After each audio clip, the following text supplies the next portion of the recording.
Barrabás llegó a la familia por vía marítima. Con esta frase, escrita el 8 de enero de 1981, Isabel Allende se inició en el mundo de la literatura. Era el principio de una carta dirigida a su abuelo centenario que en ese momento agonizaba.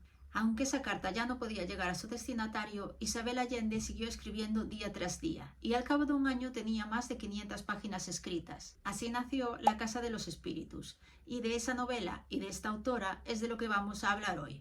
Yo soy Miriam y este es mi canal Mada Literaria. Puedes buscarme con el mismo nombre también en Instagram. Si quieres adentrarte en el mundo de esta autora sin spoilers, quédate hasta el final.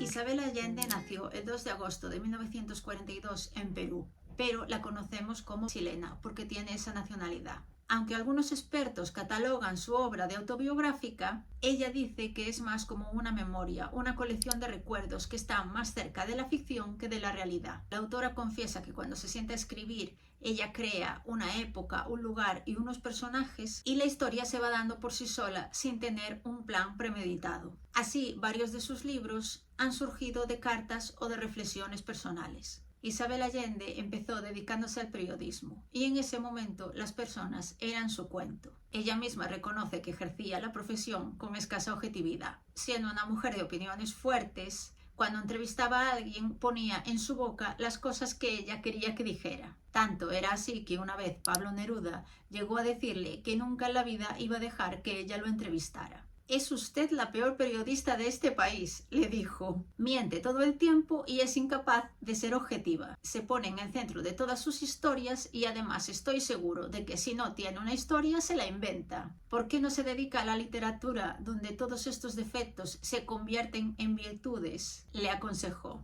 Pero pasaron muchos años hasta que Isabel Allende se tomó en serio esta sugerencia. Sería con La Casa de los Espíritus con la que irrumpió con fuerza en el panorama de las letras hispanoamericanas y pronto acabaría cautivando al mundo entero. Sus novelas, que siempre comienza a escribir el día 8 de enero, se han convertido en las más leídas en lengua española de todos los tiempos, llegando a vender 73 millones de ejemplares y siendo traducidas a 42 idiomas. Su obra ha sido encuadrada en el movimiento literario conocido como post-boom, también llamado novísima literatura. Este se caracteriza por la vuelta al realismo y tiene una prosa fácil de leer, hace mucho hincapié en la historia y también en todo el desarrollo histórico de alrededor, siendo muy importante la cultura local donde se desarrolla la trama. Hay que decir que sus éxitos en ventas son arrolladores, pero que críticos y escritores muchas veces han volcado su hate contra ella. La tildan de mala escritora, de que solo promueve cánones femeninos ya desfasados, que no aporta nada, que es simple y que es comercial. Camilo Marx, académico, escritor y crítico literario chileno, escribió que hay dos maneras de leer a Allende. Una es escuadriñando todos los defectos del libro y sacándolos a la luz, y otra es asumiendo que muchas veces leemos simplemente por pasarlo bien, que sus libros son entretenidos, que no cuesta dejarse atrapar por ellos y que poseen méritos que atraen a lectores masivos, pero también a lectores mucho más exigentes. Hoy vamos a hablar en concreto de La Casa de los Espíritus, una obra que llevaba muchísimo tiempo en mi librería y que nunca me animaba a leer. Vamos a hablar de él sin spoilers, así que no os preocupéis. Si lo habéis leído, dejadme en comentarios si estáis de acuerdo con mi opinión sobre el libro. Para mí es totalmente un 5 estrellas. Y si no lo habéis leído, os animo a que cuando termine el vídeo os hagáis con un ejemplar o rescatéis ese que tenéis en vuestra librería y os pongáis a ello, porque de verdad que me parece que no os va a decepcionar. Empezamos comentando que el libro tiene adaptación cinematográfica. Es de 1993 y está dirigida por Billy August. En el elenco salen personas tan famosas como Meryl Streep, Glenn Close, Jeremy Irons, Winona Ryder e incluso Antonio Banderas. Para los que les gusta el teatro, también hay alguna adaptación de La Casa de los Espíritus que se hace en algunos teatros. No sé si aún siguen vigentes, pero he visto por ahí por internet que había algunas. Cuando se habla de La Casa de los Espíritus se habla de realismo mágico. Esto a veces puede echar un poco para atrás a la hora de ponerte a leerlo. A mí me pasaba eso, porque con otras novelas de realismo mágico que he leído no he conectado del todo. El realismo mágico trata de incorporar elementos mágicos y bastante inverosímiles en una trama ordinaria normal y establecerlos como algo que es normal y que, bueno, tú lo estás leyendo y sabes que eso no puede ser cierto, pero contándolo de esta manera, encuadrado en esta trama que es también histórica, pues parece totalmente real, podría ser cierto. Ya os digo, en otros casos es algo que no me ha gustado, pero en este libro está incluido de una forma muy guay. Desde el principio vemos esos elementos mágicos y como son narrados con mucho cariño, con mucha simpatía, la verdad es que te llegan muy bien. No te chirrían en ningún momento. El libro es una saga familiar que relata la vida de la familia Trueba a lo largo de 4 generaciones y transcurre desde los inicios del siglo XX hasta los años 70. Está narrado desde 2 puntos de vista. Uno es el de Esteban Trueba y otro es el de Alba Trueba, o sea, nieta y abuelo. Además, a veces aparece como un tercer narrador que es un narrador testigo, que nos pone al tanto de algunas cosas que van pasando. La historia se inicia en un Jueves Santo y nos la empieza narrando Clara con sus ojos de niña, porque la acompañaremos a lo largo de toda su vida. Clara nos narra un percance un poco escandaloso que le sucede en la iglesia.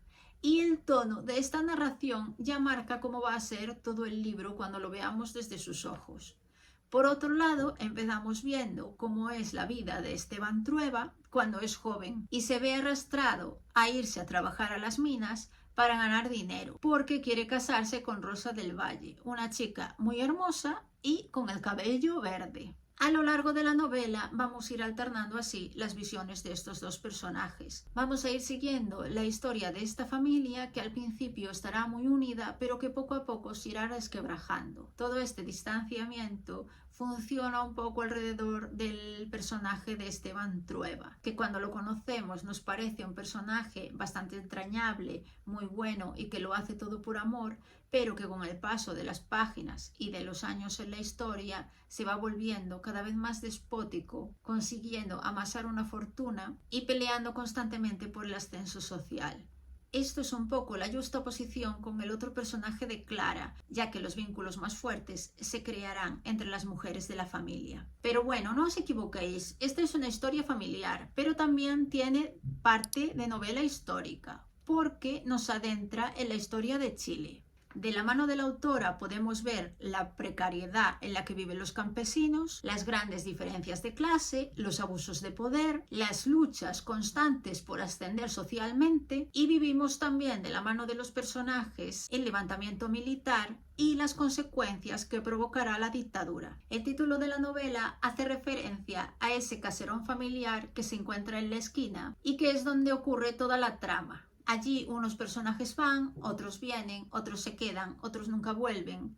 Y la casa va creciendo en pasillos y en habitaciones conforme va avanzando la trama. Los sueños, los fantasmas y las premoniciones inundan la novela. Y eso también se reflejará en este caserío, que tiene unos tintes un poco fantasmales. La Casa de los Espíritus es una novela de amor, de odio, de pasión, de ambición, de venganza. Tiene magia, tiene política, tiene historia. La verdad es que a mí me parece un libro que lo tiene todo. La narración es sumamente envolvente. A mí, desde el primer capítulo, ya me enganchó. Aquí vas a encontrar una familia disfuncional y muy disparatada, que es perfecta para los que, como yo, somos amantes de las sagas familiares. La verdad es que no puedo dejar de recomendarla. En mi reseña de Goodreads ya he puesto que no entiendo cómo no la había leído antes. Y para los que no lo sepan, es una trilogía, pero se puede leer de forma totalmente independiente. El siguiente libro es Hija de la Fortuna y el otro es Retrato en Sepia. Me parece que ahora este lo venden en un estuche junto con los otros dos, no estoy segura. Yo estos libros ya los tengo de una colección que salió de la biblioteca de Isabel Allende, de Planeta Agostini, hace bastantes años. Y bueno, pues supongo que los otros dos los leeré en esa edición. No sé qué tal será la traducción. En el caso de que los empiece a leer y no me gusten, los compraré también a conjunto con este y me desharé de los otros en Wallapop. La verdad que a mí me animó más a leerlo que los que ya tenía porque la edición es muy bonita y parece que siempre que tienes un libro así tan bonito, como que te apetece más leerlo.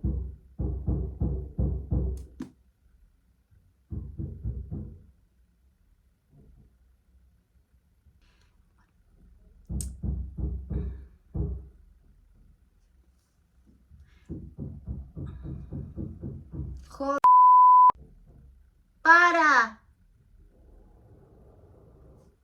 Lo que decíamos al principio de que hay dos formas de leer a Isabel Allende, una es buscándole todos sus defectos y otra es simplemente disfrutándola, eso me parece que es extrapolable a cualquier novela.